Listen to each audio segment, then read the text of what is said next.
Maribel, muy buenos días, feliz jueves, ¿cómo estás? Hola, bien, muy bien, gracias. Hoy traes un tema sumamente interesante, sobre todo si nos podemos hacer una comparativa de que nuestro cuerpo es como nuestra casa, ¿no? Nuestra casa nos gusta tenerla limpia por dentro, nuestro cuerpo de la misma forma y así mismo le regalamos salud. Claro, mira, yoga realmente es un estilo de vida y en realidad significa unión entre cuatro cosas, entre cuatro planos, el espiritual, el emocional, el físico y la mente. Y debemos de alimentar a estos cuatro, eso es en lo que se basa la yoga. Entonces, por eso, como que relacionan mucho el vegetarianismo con la yoga, pero vamos a hablar de estos cuatro planos y nos vamos a centrar en la alimentación, ¿no? En el físico. Okay. ¿Cómo alimentamos a nuestra mente? Con pensamientos positivos. Si no quieres engordar, tienes que decirte a ti mismo qué bien te ves, todo lo positivo que tú ves al espejo. Yo les recomiendo que hagan un ejercicio todos los días al levantarse, se vean al espejo y digan, qué bonitos ojos, qué bonitas pestañas, qué bonito cabello, me gusta esta parte de mi cuerpo, porque lo primero que vemos son nuestros errores, ¿no? Los defectos que tenemos. Los defectos que tenemos, ¿no? Nunca podemos ver nuestras virtudes y también nuestros aspectos físicos que hace la diferencia en que nos aceptemos tal cual somos, ¿no? Totalmente. Yo siempre les digo que el problema de la comida no está en la boca, está en nuestra cabeza. Entonces, alimenten sanamente a su mente. En cuestión de las emociones, que sería otro plano, alimentar a nuestras emociones, ¿con qué? Con gente que hable lo mismo que nosotros, que sea positiva. Por eso ir a yoga es rodearse de toda esta gente de positivismo, ¿no? Otro plano importante sería el físico, que en este caso sería pues la alimentación, ¿no?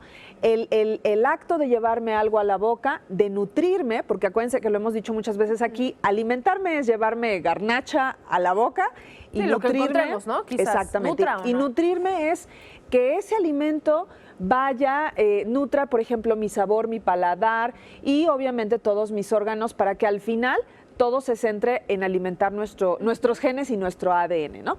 Y en el caso de la práctica de yoga, ¿por qué el vegetarianismo es algo muy importante?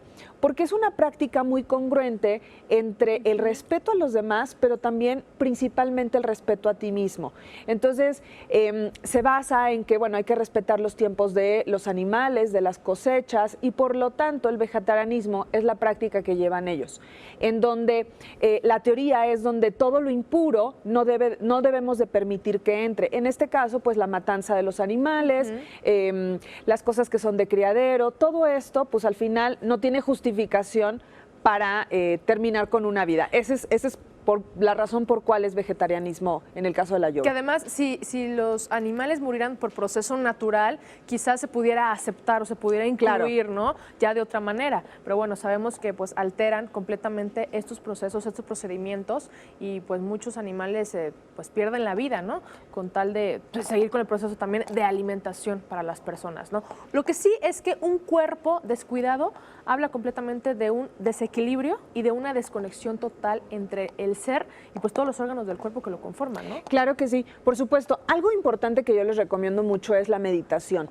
En este caso, que te tomes unos 5 minutitos, o sea, si eres de los que tiene mucha ansiedad, creo yo que la práctica de yoga te ayuda mucho a manejar el estrés, a tranquilizarte, a bajarte un poco esta neurosis que tenemos en esta ciudad, el tráfico, el estrés, muchas cosas que nos están llevando a no controlar nuestras emociones, que ese sería otro de los planos en los que se centra la yoga, saber controlar nuestras emociones. Entonces, apáguense unos 5 minutos en la mañana.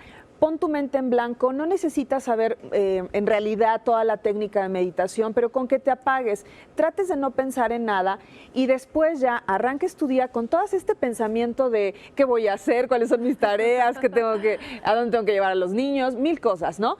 Pero antes de iniciar tu día, apáguense. Y si en el día tienes estos momentos de ansiedad, yo te diría, de comida, de estrés, de querer golpear a alguien, bueno, relájate, cuenta, como decía aquel comercial, ¿no? Cuenta hasta 10 y definitivamente tus emociones van a empezar a estar mucho más tranquilas, pero sobre todo, en relación a la comida que decía la yoga, todo lo que es matado... Ahora, lo crudo para ellos es muy bueno. ¿Qué aporta lo crudo a nuestro cuerpo, a nuestro organismo? Los animales que por matanza, pues manejaron un cierto nivel de estrés que se pasa a ti. Eso es en lo que se basa la yoga. De acuerdo. Y en el caso de las cosas crudas, la dieta crudivegana que acordémonos que una cosa es el vegetarianismo, Sí. donde no se comen animales. Otra cosa es el veganismo, donde de plano ni la mayonesa porque se utilizó huevo.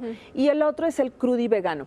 La comida crudivegana se basa en que todo debe de ser crudo y solamente puedes utilizar las cosas y calentarlas al 40 grados centígrados. Okay. Entonces, unos frijoles no, porque los tienes que levantar más allá. Entonces, solamente son cosas crudas porque recibimos los nutrimentos tal cual son y así como nos están aportando energía, como la energía solar, pues nosotros vamos a aportarle energía al mundo. Es como un dar, recibir y un dar, ¿no? Y además nuestro cuerpo aprovecha totalmente todos los nutrientes, ¿no? De la Por misma supuesto, y es una práctica muy buena que no tiene que ser todos los días, pero yo les recomiendo que lo hagan 2 veces a la semana y van a empezar a ver resultados, aparte de practicar todos los días, aunque sea unos 5 minutos de meditación. Y es parte de nuestro equilibrio total y nuestra conexión con nuestro cuerpo, que yo creo que es importante llevarla a cabo también, que nos preocupe como una tarea, como formar un hábito. Muchas gracias, Maribel. Gracias a ti. Nos vemos a la próxima.